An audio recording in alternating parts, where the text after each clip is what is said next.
I stepped out of my sleek black car and glanced around, making sure no one I knew was nearby.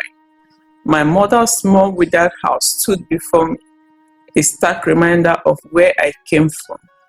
I adjusted my designer sunglasses, a flimsy shield against the reality I didn't want to face. "Ah, my daughter, you've come," my mother greeted me, her voice warm and genuine. She pulled me into a hug, her hands rough from years of hard work. The faint scent of soap and firewood clung to her, a scent I had long replaced with expensive perfumes. "Yes, Mama, I came," I said, forcing a smile. I didn't want to linger here. What if someone from social circles saw me? What would they think? "I need your help," she said, her eyes sparkling with hope. "There's an event at the community hall, and I've been invited. Can you give me a ride?" I insisted, dread pulling in my stomach. "A ride?" I asked, my voice a little sharper than I intended. "Mama, can't you ask someone else?" Her smile faltered for a moment, but she quickly regained her composure. "You're the only one I could ask, my daughter." I sighed, glancing at my car, sleek and polished, a symbol of my success. I didn't want her sitting in it, not dressed the way she was. The thought embarrassed me, though I hated admitting it. As I opened the trunk of my car, a wave of guilt surged through me. "Mama, get in here," I said, keeping my voice low. "What?" she asked, confusion creasing her face. "Get in the trunk," I repeated. I can't let anyone see us together. It's for your own good." She stared at me, hot flashing in her eyes. "But I am your mother." "I know," I said quickly, avoiding her gaze. "Please, just trust me. It's only for a little while." Reluctantly, she climbed in, her small frame fitting awkwardly into the space. I closed the trunk gently, my chest tightening. As I started the engine, I tried to push down the gnawing feeling in my gut. I drove through the streets, each bump in the road a sharp reminder of what I had done.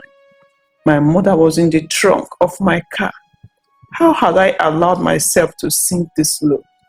Suddenly, a loud voice jolted me. The car stopped, and I pulled over to the side of the road. A flat tire. Of all the days for this to happen, it had to be today. As I stepped out, I noticed a group of people nearby. They watched curiously as I opened the trunk to retrieve the spare tire. My heart pounded as my mother climbed out, her face pale but calm. "Mama, get back inside," I whispered urgently. But it was too late. The bystanders gasped. Mom was spreading like wildfire. She made her mother sit in the trunk. Someone exclaimed. I felt that judgment like a physical weight. My mother stood silently, her dignity intact despite the humiliation I had caused her. The news spread faster than I thought possible. By the time I returned home, my phone were flooded with messages. Friends, colleagues, even casual acquaintances, they all had something to say. How could you do that to your own mother? One message read, "You've disgraced yourself." I sat on my couch, the silence deafening. My mother's face haunted me, her quiet resignation more painful than any scolding. I realized then how deeply I had hurt her, all because of my insecurities. The next day, I went to her house, unsure of what I would say. When she opened the door, she looked at me with a mix of sadness and love. "Mama," I said, my voice breaking, "I am sorry."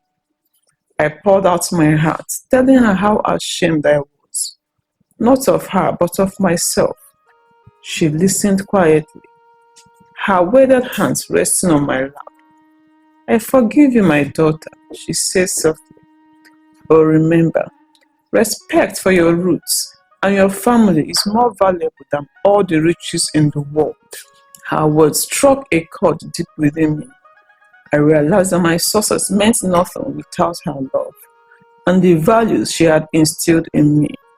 From that day on, I vowed to honor her, to never let my pride overshadow my gratitude.